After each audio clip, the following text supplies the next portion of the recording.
Have you ever looked around you and felt like everyone was ahead of you? Others are married, your friends are settled in, and then they are having their dream career, doing OOTD, which is on your FYP each and every day you go on social media. And you are just waiting. I'm here to tell you that God is not in a hurry. So why are you? On today's episode on Letter to My Girls, we are going to dive into the topic, God is not in a hurry. Why are you? Which it revolves around waiting. Do you see waiting as a punishment, or you see waiting as a preparation?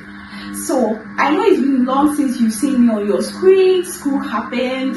School is equally important, so I had to juggle up some activities.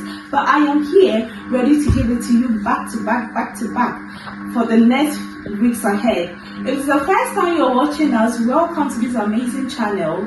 Letter to My Girls is a channel where I share my life experiences, situation which I thought I messed up or I didn't do well, and then I share great points which you can adopt so that you can do better than I did.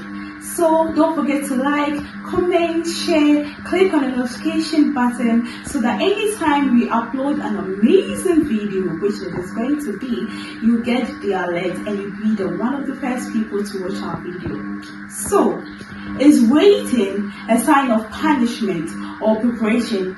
I know you will say, but ma'am, you don't know what I'm going through. It's hard. Why is God allowing me to go through this season? But let me tell you, sweetheart, God is the one. He's the holder of the future days to come. He sees the future. And so whatever it is that God make way and give access for it to happen to you, it is because it is preparing you for whoever He has called you to be.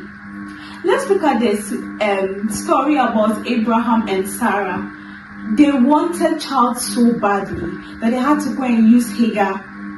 And though Abraham was able to give birth with Hagar, but that was not the child or whom God has chosen for the inheritance to just move on from Abraham, because God told Abraham, I'm going to make you the father of all nations, and then your inheritance are going to be just massive.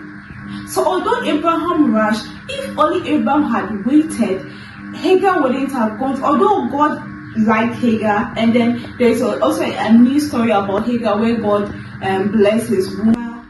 God's child that He has prepared, or the child that God has prepared for Abraham, was Isaac. If only Abraham would have been patient enough to wait for it. And indeed, it's not because Abraham rushed and God brought Isaac. No, God only allowed Isaac to come into their life at an appointed time. In the age of social media, there is a lot of distractions. You go to your FYP on Facebook, on TikTok, on YouTube, you see this wedding videos. You're like, yo, I'm even older than this girl, so why is she getting married? Oh, I applied for this job, I have better grades than this person, so why is she having this kind of job which I do not even have? What if this period, God is actually preparing you for something greater? And you rushing and you comparing your, because sometimes when you compare your life to the life of others, you are tend to settle for certain things that is not destined for you. Trust me, it is your lifetime. That is the timeline. We have timeline for each and every other person. So maybe it is their time for them to be employed. It is their time for them to be married. Celebrate them. Pray.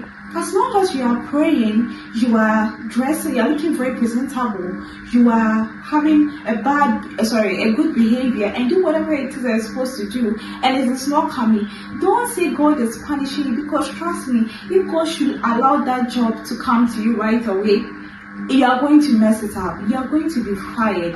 Why? Because your habit of procrastination is still inside there. Your habit of, oh, I'll do it tomorrow. Oh, I'm feeling busy. Oh, I'm doing this. You will mess the job up. So God is actually preparing. And until you come through that preparatory stage, trust me, sweetheart, it is not going to come.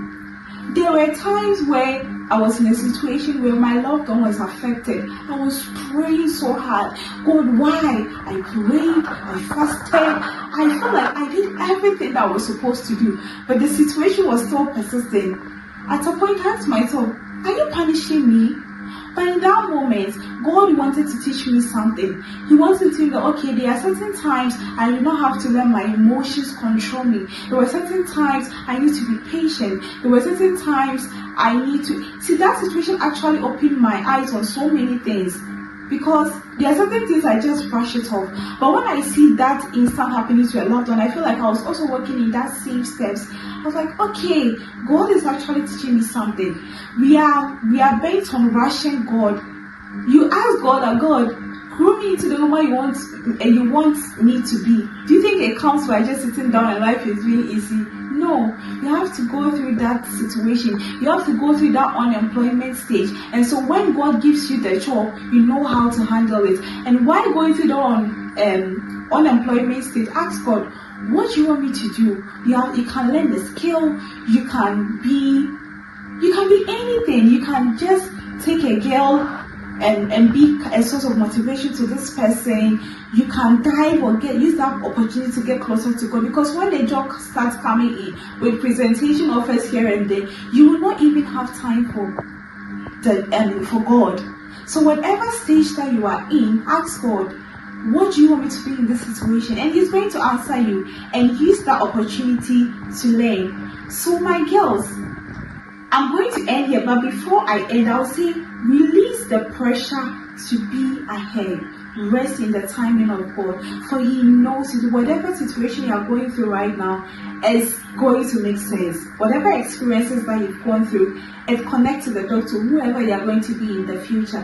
God is never late, and if He is not rushing, you don't need to either. So take your time, relax. Don't look at what the other person is doing. Look at your own pace. Live your own pace. You are your only competitor, and that you should be better tomorrow than your today. So I'm going to end here, but don't forget, you should be kind in your words and in your action. And I'm definitely going to meet you on the table of billionaire. It's anointed women. Stay blessed. Bye.